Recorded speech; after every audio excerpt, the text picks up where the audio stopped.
Shalom everybody, welcome to Rega בעברית. What a special, beautiful edition of Rega בעברית we have for us today. We are in Parashat Jitro. Now the interesting thing about Parashat Jitro is where we read the story of the Aseret Adibot, the 10 words that God has given Israel later on in the chapter, in chapter 20.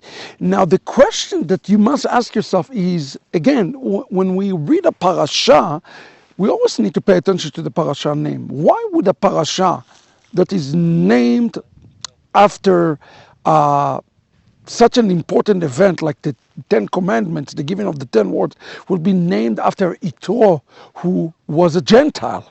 What can we learn about this and why this is so important?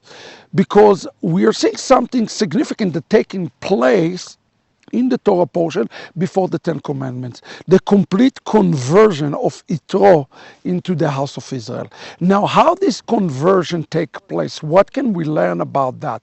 If the 10 Commandments represent the pinnacle of Jewish history, a point where both Jew and mixed multitude, or as we call them, Erev Rav, come and experience God, we know that there is going to be yet another 10 commandments that will be giving, another event similar to that, where Jew and Gentile take place. Now, before this event take place, Jitro, representing a pinnacle of the Avodah Zarah, of the idol worship. He was a Kohen, he was a priest of Midian.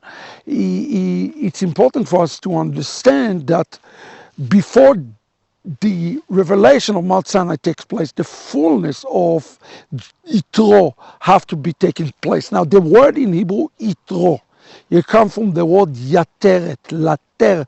Yateret is mean the remnant. Did you know that the name Jitro related to the word remnant? I believe that the name Jitro, the picture of Jitro converting and entering to the house of Israel, to the tent of Moses, represent the fullness of the Gentiles that is to come right before the final and the complete redemption. Pay attention to this. This is amazing. At the beginning of the Torah portion, it says in verse 1 of chapter 18, וישמע יתרו כהן מדיין חותן משה את כל אשר עשה אלוהים למשה ולישראל עמו. He heard everything that God has done to Moses and to the people of Israel. Now the interesting thing is, he heard it through the word Va'ishma.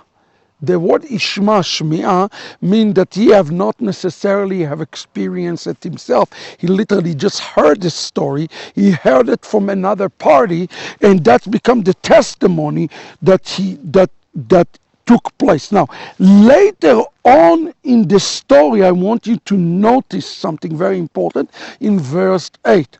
It says, when Moses see him, he says, ויספר משה לחותנו את כל אשר עשה אדוני לפרעה למצרים על אודות ישראל.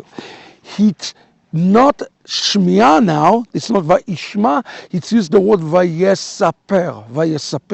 It is Moses who is giving now a personal, detailed account and testimony of what God has done. You see, he have heard it through the grapevine what God has done to others who told him. But in verse 8, it says Vayesaper. The word lesaper in Hebrew, the word sipur, is an intimate story. It's in an intimate revelation. It is an intimate account that Moshe Rabbeinu is giving it to him.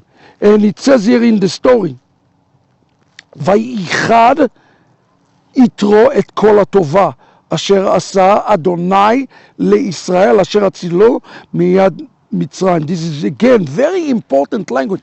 He having now a moment that he understands that God is a living God, because he received a personal testimony, a true and a personal account. And in verse 10, he says, Baruch Adonai. He blessed the name of the God. This is the word of the day for all of us today, the word Baruch. The word Baruch means to bow down and to kneel. That's one way to understand the word Baruch. But the word Baruch also have another implication. It is the word to engraft, to take a branch that is dead and cut him and engraft him into another healthy tree. The language that is used here by Yitro is significant. He say, Baruch Adonai, graft me in to the same God of yours, Moses. This is an amazing testimony. He said, graft me in to you and to the Jewish people. And the rest of the story, as they say, is history. Now you understand why is it that Parashat Yitro is the parasha of the Ten Commandments. The remnant of the Gentiles coming into the house of Israel ultimately will usher the next Mount Sinai experience. Yitro, the remnant. God bless you, and we hope you're blessed by this very special Rega בעברית. Shalom.